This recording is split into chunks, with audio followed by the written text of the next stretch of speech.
Hi guys, Kelly here, starting exactly where we left off from part 1. So, then we're going to talk about the card, then I'll finish the story, I promise. So here, I thought I was going to do the tree in yellow greens, and then I changed my mind. So I covered the entire thing in the background with a YG93, and then I moved on to another Copic combination, which I will show you. I have heard several people in videos talk about how if you color the focal point all with like a whole bunch of colors and make it everything that it can be, and then you don't shade everything else the same way, that you won't even notice because you'll be so drawn to that focal point. So I decided to try that here. And so that's the first part you'll see. Everything besides the tree, which I wanted to be the focal point, is just very simple 2-color shading. Then I decided that that was not for me. It's not for me. I wanted to add all the details. And so I wanted you guys to see the difference. And so I'm going to show it to you the way that I originally put it out there. And then I couldn't help myself. I couldn't leave it alone. I had to go back and add in the details like I normally do with the color layering and the different outlining white gel pen. I did a little snow technique. So that's just going to be this whole process. There's parts of it where I kind of left the whole thing in, like the coloring of this tree. It's all basically the same. I'm just adding shading to like the bottom of the branches. That I left it in because this maintenance story is so long, yo. It is so long. We are going to need it. So sit back, relax, pop the popcorns, drink the wines or the coffee or whatever it is that tickles your fancy, because here we go. So I have the plastic cup of ice. I take it out to the young woman who is passed out in my driveway. And I saw a lot of you in the comments of part 1 were saying, oh, heat exhaustion? Child, no. I was not thinking heat exhaustion. I was thinking something a little bit more along the line of some narcotics. Maybe that's the police station in me coming out. I'm just saying, but that was my first thought. So anyway, so I come back in, he's like, you're all fixed, you're good to go, but he forgot to turn my breaker back on. I didn't know this at the time. He tells me it should dry out in 2 to 3 days. If it does not dry out in 2 days, to put in a new ticket. So in those 2 days, the problem actually gets worse. Like my carpet is like squelching when you step on it. The paint on the wall is for sure bubbling at this point. So I put in the new ticket. They come back out here and no, they missed their appointment. So they were supposed to be here and then they just straight didn't show up. This next time they were supposed to come out here, they were supposed to be here between 4 and 6. At 6:15, they show up at my door and I'm like, no, I can't help you. No, I have this whole life I'm living that does not involve spending every single Thursday of my life waiting for you people to come fix this problem. Except it does. It does. My life does include waiting for them every single Thursday because we just cannot. I mean, it's a perpetual maintenance project. So he shows up at 6:15 and he's like, can I at least take photos? And I was like, take your photos and then get to getting because I have things that I need to do. So that happens. Then they come back and this time they have brought They have brought a different guy. So the first maintenance guy doesn't come back. My main maintenance guy, what are we going to call him? We'll call him Chris. That's a made-up name for his protection because by the end of the story, you're probably going to want to hunt him down just like I do. So anyway, so Chris and another maintenance guy comes. The first maintenance guy does not come back. I have not seen him since. Him and his girlfriend, who was probably ODing in my driveway, have carried on with their lives. So they come back and they look at it and they're like, the breaker is not flipped. So I went from a pump that was working sometimes to a pump that was working not at all. So they turn the breaker back on. The pump starts working. They're like, let it dry out for a couple of days and then we'll come back. We'll pull up the carpet. We'll put down new padding, new carpet, tear out the drywall, the whole kit and caboodle. Great, grand, wonderful. They come back the following Thursday. Every Thursday in my life, guys. Every Thursday. They come back again. This time it's 2 new guys. And every time they come to my house, they never have what they need. Like they always have to run to the Home Depot. Like, we're just gonna run to the Home Depot, be right back. And they are never right back. PPS. That's a lie. And Home Depot's like 10 minutes from my house, so I don't know where they get lost at, like what happens in the commute to the Home Depot, but something happens. So they come back here and they cut out the drywall up from like, and it's like soft, it's bad. So they cut out the drywall and they cut out the carpet, but they leave the old pad down while they're working, because they're going to pull up the pad and put down the new pad when they put down the new carpet. I'm like, okay, that's cool. So they cut the drywall out, and then they're in my garage. This is so funny. They are in my garage cutting the new drywall with, I'm not even kidding you, like a pocket knife. Like, they don't even have a saw to cut this drywall. They went to Home Depot and had to buy themselves a broom to sweep up the like dust and things. They had to go there and buy the drywall mud and the tape. So he cuts the drywall with a butter knife or whatever tool he's using, which is not a saw whatsoever. And then they fit it back in there, but parts of the drywall paper, like the covering paper, are ripped. They put the mud on there. I don't know a lot about drywall, okay? That's not really my forte. Cards my forte. Drywall, not my forte. But I do know well enough that you're supposed to do it in layers. So you're supposed to tape the drywall and then like skim coat it, let that dry, do another layer. No, that is not what happens. This dude basically mudded this drywall as if he was making himself a peanut butter sandwich. Like, he just slathered it on there. It was probably sticking out from my wall like a ½ inch. And I'm like, whoo, buddy, you are going to have some trouble sanding that down. But you do you, boo. It ain't my job. It's your job. You do drywall for a living, so Chris tells me. I can't imagine what you're drywalling, but whatever. So then there's parts where it's ripped that they don't even mud. They don't even fill it in.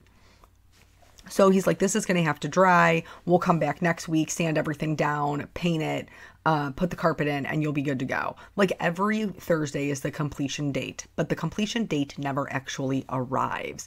The Thursday comes, they come back sometimes, occasionally, and then the job still isn't done. So when they're putting in the drywall, they crack the side of the wall. So I take pictures of that. I send that to Chris. And I'm like, hello, this also needs to be fixed. And he's like, oh, well, maybe it's the whole wall that needs to come down. Maybe it's structural damage. So he wants to send out other people to do an appraisal. So now this Thursday, new people come out. They look at it and they're like, no, the whole wall doesn't need to come down, but they need to go further with the drywall that they've torn up. That's why, it shouldn't be this soft down here, blah, blah, blah, blah, blah. I never see those people again. Those people who supposedly do the drywall for a living, I never see them again. The following Thursday, we're back to the original peanut butter slatherer. They come in and they have hand sanders. Like, not, I don't mean like the electric ones, guys. I mean, like, this thing looks like a glorified Tim Holtz paper sander, like he's taking to my wall. And I'm like, there is a ½ inch of drywall mud on my wall. There is no way. Like, you're going to be here until next Thursday. You're never going to have to leave. You'll have to sleep in my garage, dude. But so anyway, they're doing their thing. I'm doing my thing. They're sanding the daylights out of this. And then I walk back in and they have just finished painting. And I'm like, oh, but you can still see the seam. And he's like, well, that's because we patched it in the middle of the wall. And I was like, but if you had done it correctly, then you would not be able to see that. And he's like, well, we already painted it, so I guess we'll have to come back next Thursday. Delightful. Exactly what I was hoping you were saying, because I actually did not want to live my life in any shape, way, or form any Thursday ever again. So, they leave. And then they come back. Oh, I should note, by the way, that in my garage, I had still had all of the garbage that was left over from when they remodeled this house before they rented it out. So, like, old windows, doors, whatever, that was all supposed to be cleaned out of my garage. That had been sitting there again since I had gotten the keys. So I was paying for a garage, couldn't even park in. Anywho, so then the following week, they come back, and it's a new guy. It's a new guy, and he seems like a very nice guy. He's like, I'm an independent contractor. I'm not a maintenance guy. You know, they hired me out here to do this. We're going to side note so we can talk about this ice skating rink for 1 minute. Because up until this point, everything's been just the two colors and simple shading. Okay. So pretty much I approached this the same way I kind of approached water, and I don't necessarily know that that was the best approach. So I added like the darker shading to like the back of the rink, and then I just started doing like little flicks of color, like intermittently throughout the entire quote unquote pond or rink. And this is how I would typically color water. And I feel like these people are like the second, like Jesus, like Peter and Jesus on the water when, you know, he's all, oh, ye little faith, like that whole scenario in the Bible. Because it looked like they were walking on, like they were ice skating on water to me. It did not look like ice, and I was not a huge fan of that. So I'm working from my darkest color out to my lightest because I don't want my darkest color to be that dark, and I know putting the lighter colors over it will lighten it up some. So once I get done doing all of the blues, I am going to go back in, and first of all, I'm going to go in with a colorless blender to try to like soften it up a little bit to make it a little bit lighter so it looks more like ice. And then I'm going to go in and add some gray. I'm still not sure at the end of the day. I love it. But it is what it is, and it will suffice for this card. So anyway. So the guy, this new guy comes, I'm an independent contractor, all this stuff. He's like, I'm going to get the wall fixed up for you. We're going to paint it. And then he tells Chris, like, you got to paint the whole wall. You can't paint half up in the middle of the wall, blah, blah, blah, blah. Okay, great. So he muds what they did not, like where it was torn out at, because it looked just horrific.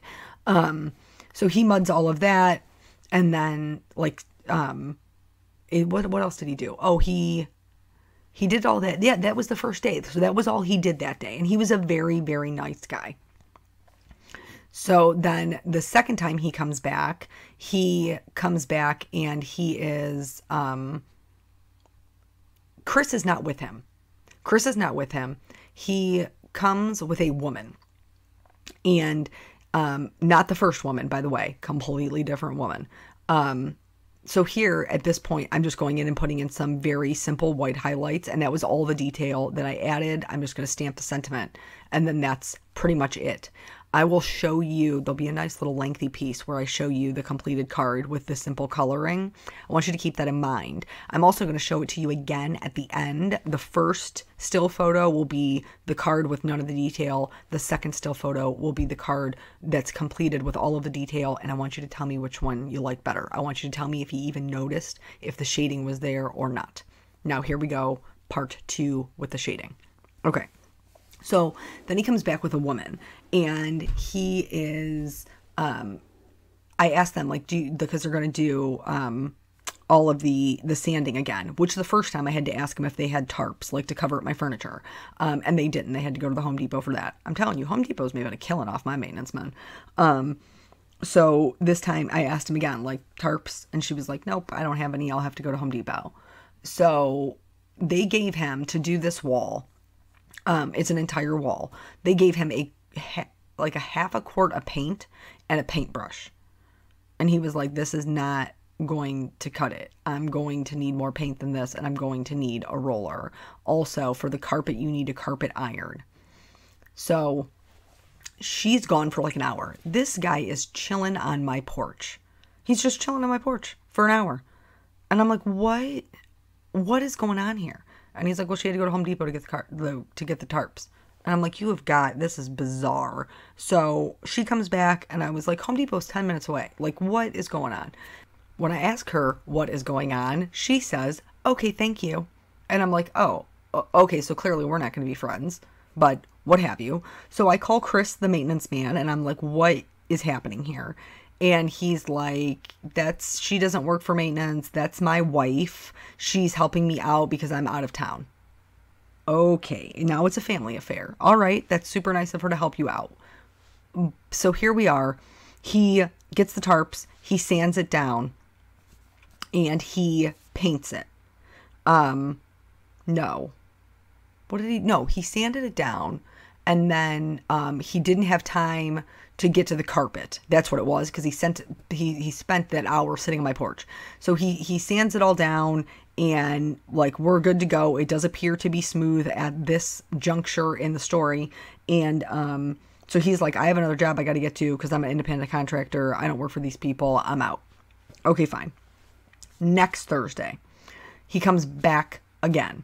So it's the same guy, independent contractor, and this time Chris comes with him, just to drop him off. And so he's like, I'm going to paint it, and then I'm going to put down the new pad, the new carpet, and we'll be done with it. And I was like, do you have the carpet iron?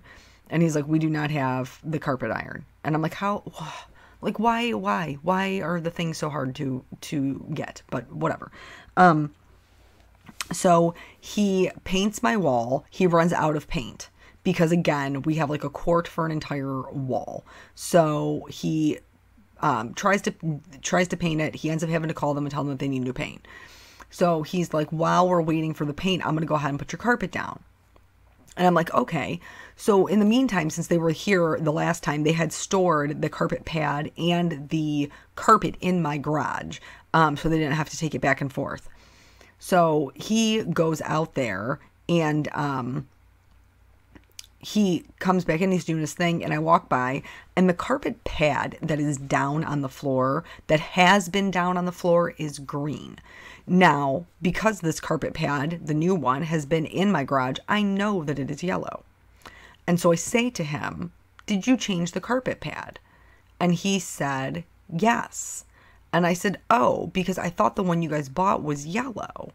And I know as much about carpet padding as I do about drywall, right? I don't. So he was like, the other side is green. I just flipped it over. Oh, okay. Well, that makes sense. Sweet. So then I go on about my day.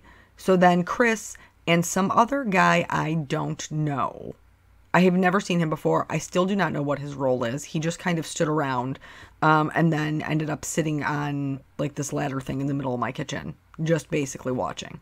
But anyway, so he we don't have the carpet iron. He's working on putting the carpet down while we're waiting for this paint to get here, which they did not bring with them. I don't understand that. Anyway, and so I go outside, and when I'm outside, the garage door is open, the carpet pad is sitting there, and I can see both sides of the carpet pad are yellow. None of the carpet pad is green. So I'm like, that is the old pad, which was completely saturated and was totally squelching. And so I'm like, what? So I go back inside and I say, did you change the carpet pad? He says, yes, I did. I said, okay, because the carpet pad that is in the garage is yellow. There are no green sides. And he was like, I had a smaller piece in my truck. I used that. And in my head, I'm like, in your truck? This woman brought you to my house. There is no truck. What are you talking about? And so I'm like, will you show me the piece you took out, please? Because there was mold in the wall and on the carpet pad, and I have a child. And he said, yes, I will show you the piece I took out. Then Chris looks at him and he's like, man, did you change this carpet pad? Now we're all still standing in the same spot, by the way. Random guy, I have no idea what he's doing there. Myself, Chris, the guy who from now on will be known as Liar, Liar, Pants on Fire. We're all standing in the same circle. I just asked him the questions. He tells me he'll show me the piece. He tells me he'll show me the pad, the whole deal. And so Chris looks at him and says, man, did you change it? And he was like, no, man, I didn't change it. I'm standing right there. Like, he just lied straight to my face. So now all of the progress that they have made in putting the carpet down has to be completely undone because he never changed the carpet pad. So Chris is like, listen, we're, take it up. We're going to do it right. They are, again, out there trimming out this carpet pad with like pocket knives because nobody has any proper tools to do anything maintenance related. Like, they don't even have maintenance trucks. And so they lay down the pad, they lay down the carpet. I'm like, did you bring the carpet iron? And he was like, no, they told us if we use this mesh tape, the seams wouldn't show. And I'm clearly looking at like 16 seams. That's an exaggeration. There's like five seams in the middle of my living room and down the hallway. And, so I'm like, dude, there's still seams. And he's like, well, it won't look like that after you vacuum over it. And I said, okay. So they get done. The wall is painted. The carpet is in. The seams are horrendous. And I say to him, Chris, I will vacuum if you want me to, but I think we can both agree here that those seams are still going to show. And he was like, yeah, we'll come back with the carpet iron. Okay, great. Following Thursday, Chris shows up by himself with a regular iron, with a regular, like one that, like a clothes iron, guys, a clothes iron and a washcloth, which is damp. He's like stitch witchering my carpet. He lays down the damp cloth. He puts the iron over it with the steam. Guess what? Seam's still there. I know that's shocking news to you. It was also shocking news to me. I couldn't believe that a regular iron would not just fix my carpet. So now they're talking about redoing my entire living room. So like just, it just never ends. So back to this card. I'm doing all the things that I would normally do. I outlined it with the EK Success writing tool, and now I'm going in and adding some details with the white gel pen because that makes me super happy. And the girl at the top there, I gave her some pinstripes.